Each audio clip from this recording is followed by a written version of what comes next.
Kenya's government says it has been working around the clock to secure the country and fight against terrorism and other threats. For the last year, authorities have been implementing a new community policing initiative called Nyumba Kumi as part of those efforts. In the upscale Nairobi suburb of Runda, traffic moves at a snail's pace and few people can be seen on foot. This is the neighborhood where, in December, Kenyan authorities arrested 76 Chinese nationals suspected of committing cybercrimes, but Kenyan security agencies only discovered the suspicious activity when one of the houses the Chinese were living in caught fire. The incident created uproar as to how the government could have missed such a potentially huge criminal threat in the heart of Nairobi. It is one in a long string of incidents where the government has been accused of intelligence failures. Kenyan authorities say they have been working hard to improve security protocols, and one thing is clear: the government can't do it all alone. They say they need the cooperation of every Kenyan citizen in keeping the country safer, and that is where the fairly new community policing initiative comes in,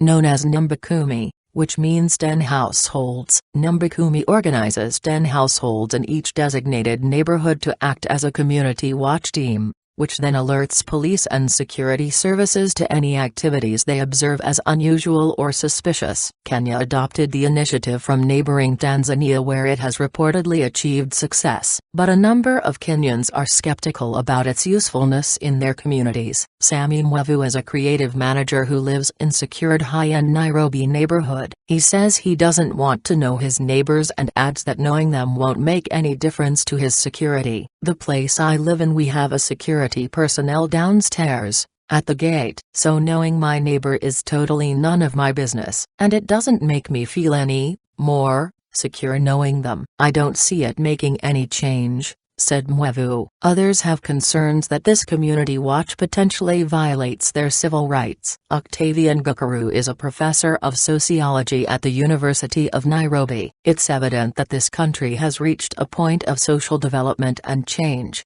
where individualism is quite pronounced and privacy is now one of the highly treasured social values in this society," said Gikaru. But Professor Gikaru doesn't write off the program as necessarily ineffective. He says it depends on where it is implemented. "They are areas where community policing initiative can work, but they are areas where this initiative may quite not work easily because of tribal people, social groups, and residential arrangements and their living arrangements. The secluded neighborhoods are also such neighborhoods that probably to get their neighbors to talk to each other and work together may be problematic," he said. The Kenyan government argues community policing can work on a national level to reduce crime and terror attacks by uniting neighbors in their common interest of keeping their communities safe. "Residents know their turf better than police and can amplify the reach of law enforcement by acting as extra eyes and ears." Dan Akumu is a security guard and he supports the concept. He thinks it can work even in more secluded and private upscale neighborhoods if people, especially private security, communicate. "So if this is my home and I have my security, probably the security has been provided through a security firm. The next neighbor also has security through a different security firm. The security guards who are here would actually take the responsibility of knowing each other. That's the best way it can work in that rich neighborhood," said Akumu. But Nairobi resident Sammy Mwevu remains unconvinced. He says improving Kenyan security is the government responsibility, especially in light of the last few years of bloody terrorist attack by the Somali militant group Al-Shabaab. "I think the first thing the government needs to do is to up its game, especially the intelligence of our country. I think that's the most important thing. Then secondly, they should secure our borders. First of all, secure your home, then move and spread the peace across the region," he said. But security agencies say since the launch of the Nyumba Kumi they have thwarted a number of potential attacks.